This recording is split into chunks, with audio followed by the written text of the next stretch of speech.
All right, so this is the final report of the brain map after we processed it through the system. The first page of the report is the same for everybody. It is what are brainwaves, what is neurofeedback, and how does this work? The last paragraph says training programs run from 15 to 30 sessions for a single symptom and 20 to 60 for more or complex problems. The longest case that we ever had was actually a client with schizophrenia, and we took them from 7 medications down to 1. And we got rid of all the hallucinations, every single one. Wow. So when we started working with the client, they were getting arrested on a daily basis at school because they were still in school and they were having a lot of conflict at home. By the end, they were actually an A student. And again, we're down just to that one medication. But that one was a very long case because we had to taper the medications down really, really slow so that we didn't trigger another break. So that one actually took us almost 200 appointments, but that person's life has been changed forever. Yeah. It's been 5 years since our last treatment. And according to mom, kiddo has moved on to college and is doing great. There's been no additional medication added. Yeah, that's really good. Mhm.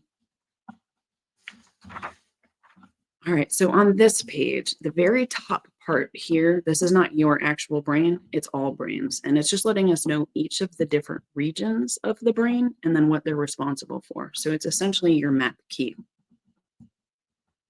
So that when you get home and you're looking at each of these locations and you want to know what did they say that part of the brain does again, you Yeah. can go back here and say, okay, that's where it falls. So the first set of brains that is your actual brain is talking about connectivity or co-modulation or how our locations talking. So we don't want there to be lines in between the dots on these two brains. These right here, this line is blue, which means that these two locations, when they try to talk to each other, it's underpowered. It's very slow, and it's like the brainwave or the communication between the two is whispering across a canyon. And is this my actual brain? Yep. So this could be very slow processing in certain situations. What it is pointing to, so you'll see that each location in the brain has a number and letter designator. These two locations fall in the very frontal lobe, in the prefrontal cortex. So they're FP1 and FP2. FP1 is left hemisphere, FP2 is right hemisphere. So when I read across here, they read very similarly because they're the same region of the brain. They're just sister sites. This is what could be going on for symptoms because of the underpowered connection. Mhm. So DMN means default modular network, and that relates to sense of self. Orbital gyrus, this is the part of the brain where executive control falls. So executive control involves being able to motivate ourselves to do things we don't want to do, how organized we can be, whether or not we have sound judgment. So I've got a problem, can I come up with solutions where I can figure out which one has the most benefits with the fewest drawbacks? Sequence processing, this is breaking things down into steps. So when this comes up for a kid that's in school, especially somebody with ADHD, I'll ask specifically about homework assignments or giant projects. So say the teacher gives the kiddo an assignment on the 1st and says it's due on the 30th. Can the kiddo break the assignment out over the 4 weeks, or do they wait till the 29th to start it? Would that be the same thing as they do it right away just so it's done? Yep. All right. Planning. So this goes back to the sequence processing. Can I break things down and write out a plan? And that could be the getting it done now so that it's just finished. Inhibition has 2 ends. One end of inhibition is there's rules and there's laws, and it's in black and white. I'm not allowed to stray from any of those. Other end of inhibition is who cares about the laws and the rules? It doesn't tell me ever where anybody falls in there. We all tend to fall somewhere along the middle. Mhm. We're willing to speed, but we're not going to kill anybody. Okay. And then focus. So can I pay attention to what I should be when I should be? The second location reads, like I said, very similar to the first. However, they also add in things like attachment, and we can have with attachment, there's also two ends. One end of attachment is I'm overly attached and I feel kind of like a hemorrhoid to someone. Mhm. Other end of attachment is I feel cold and distant to people. Most of us fall somewhere in the middle, but we definitely have people that we're more attached to and less attached to. And then social skills. So how we do in social situations. Does all that make sense so far? Yeah, so there is one line on this, but there's not one on that. Yeah. So hyper connections don't exist right now. All right. But do some people have like lines all through there, or is it pretty just common through that? So pretty typically when somebody comes into our office, we have more lines on both heads. It really depends on what the person's dealing with. With a head injury, we'll see a primary impact point that radiates to the whole rest of the head, with a secondary impact point that radiates to most of the head. Yeah. So it's really individual, which is why these maps are so much fun. Yeah. Okay, so this is the predominant electrical signal that's going through your brain. For an adult, we want to peak at 11, and you have a good, strong peak right here. So that's exactly how we want it to be. All right. What about the low? So we're not super concerned with all of this. This is really what I'm looking for. Can you be relaxed and happy? All right. Mhm. So this is all 19 locations that were in the cap. We really want it to look like this. If one goes up, they should all go up. If one goes down, they should all go down. So we've got some spread and we can see all the different colors here. It's pointing towards F4 and F3, which are right here behind the very prefrontal cortex. And today it is saying that there may be some symptoms of depression and ADHD and possibly some anger. And then the insula is this region of the brain, and it's responsible for sustained attention. So can I pay attention to what I should be when I should be? Again, attachment. So how attached am I to other people? And then avoidance behaviors. So this one's a lot of fun. Avoidance behaviors and approach behaviors are the same thing. So this also has two ends. One end of this is this thing gives me a negative feeling, mad, sad, anxious, frustrated, whatever it is. So I'm going to ignore it and pretend like it doesn't exist. And I've had adults that are willing to drive 40 minutes out of their way to not be reminded of a location or a person. Wow. Other end of that is it makes me have this negative feeling. So I'm going to attack it because it needs to stop. Most of us know that there's some things that are worth, confronting and resolving, and other things that we're going to kind of, dismiss. But this is two very different extremes. Then motor planning. So this is where is my body in space? So this one also has two ends. One end is that person who is into sports and gymnastics and dance and things like that. They're very aware of where their body is in space. Other end of that is the kiddo or the adult who's clumsy and runs into everything, like walking into the living room and hitting your leg on the coffee table, even though it's been in the same place for 15 years. Yeah. Okay. With little kids, whenever I see this, I ask, are they an athlete or are they clumsy? And I will look for bruises from the knees to the ankles. Yeah. And then creative thinking. So how creative are we? And can we think outside of the box? And then cravings and addictions. So cravings and addictions, and this one does pop up even for kids. It doesn't always mean drugs or alcohol for someone. It can very frequently mean sugar. It can mean salt, and it can definitely mean electronics. Mm. But it means that your brain is pre-wired to have more addictive tendencies. Okay. And then the second location is saying depression, ADHD, anger. Again, that insula. Since these are sister sites, they basically are saying the same thing. Sometimes they're using different words. Again, sequence processing, so breaking things down into steps. Problem solving, can I come up with solutions? Those approach behaviors, which was the same as the avoidance behavior, and whether or not I'm going to ignore it or attack it. And then expressive language. So can I get out what I'm trying to say in a way that other people are going to understand? Motor planning, again, where's my body in space? Object processing. So this is if I see an object that I've never used before, You know, maybe you're at an antique shop or something and you're looking at an object, trying to figure out how it may be used or what its job may be. Yeah. Okay. Does all of that make sense so far? Yeah. Okay. All right, so this set of maps here, this is asymmetries. So this would tell us whether or not there's an imbalance between the left hemisphere and the right hemisphere. And it's telling us inside of each of the different brainwave patterns. This is important because each hemisphere of the brain has a different job. The left hemisphere is math, science, logic, charts, and graphs. Where the right hemisphere is art, creativity, and emotions. Yours says that the values are within normal limits.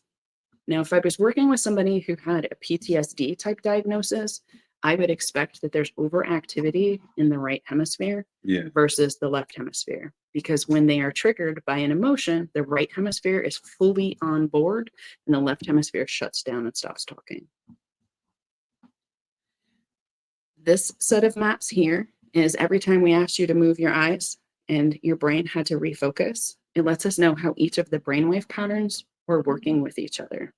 So even though there's some blue in here, it actually shows little or no symptoms. Okay. That's good. All right, so this is all of the different brainwave patterns that we were measuring. And our brain is really cool because it works a lot like a computer. Our first brainwave pattern is our delta wave. This goes from 1 to 4 hertz, and this is our sleep wave. Our brain doesn't have to do a whole lot while we're sleeping. It's maintaining bodily functions, and that's it. This looks perfect. Everything here is white. Okay. The next brainwave pattern is our theta wave. Theta is responsible for memory and recall because all of our encoding happens while we're sleeping, falling asleep, and also for healing. There's some overactivity towards the front of the head, but it's not bad. Yellow and orange is just starting to be outside of the norm. If it was red, we would be concerned with it. Okay. The next brainwave pattern that we have is our alpha wave. This is your ability to be relaxed and happy.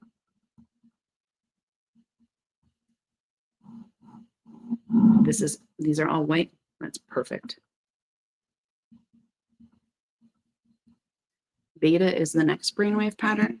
It goes from 12 to 25 on this head, but we split it from 12 to 14, 14 to 16, 16 to 20, 20 to 24. And we go all the way up to 30. There are some locations that are just barely outside of the standard deviation, but they're nothing of concern. And that is the brainwave that allows us to think. And the higher the brainwave pattern, the more that we're thinking, focusing, and learning. And then gamma is our last brainwave pattern. Our system measures from 35 to 45 hertz, but this brainwave pattern can actually go all the way to 100. And this is the brainwave pattern that allows us to hyper focus and be really, really creative. It shows some very minor deviations here, but they also are not something that's of major concern.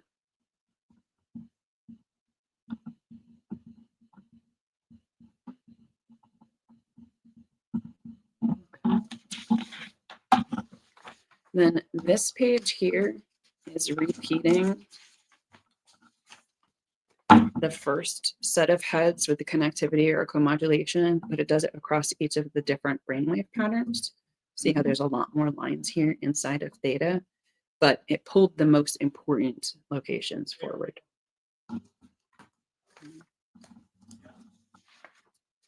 Then this is a summary of what it found. So it's saying the symptom is depression. This is what it is. This is why you would be experiencing it because of slowing inside of alpha or theta. The type of neurofeedback interventions that we might use, and then things that you can do at home that would be helpful. And it does that for each symptom that it finds. All right. Okay. That's cool. Yeah. This is different regions of the brain. One that came up for you was DMN, default modular network, which relates to the sense of Or self. we call it DAM. Just playing.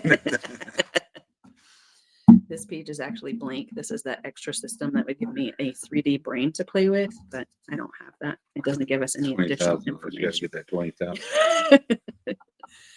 And then this is repeating this page. It just does it inside of different power bins for each of the different brainwave patterns, but it's saying the same thing. Awesome. Okay. So that's a ton of information. What are the questions that you have?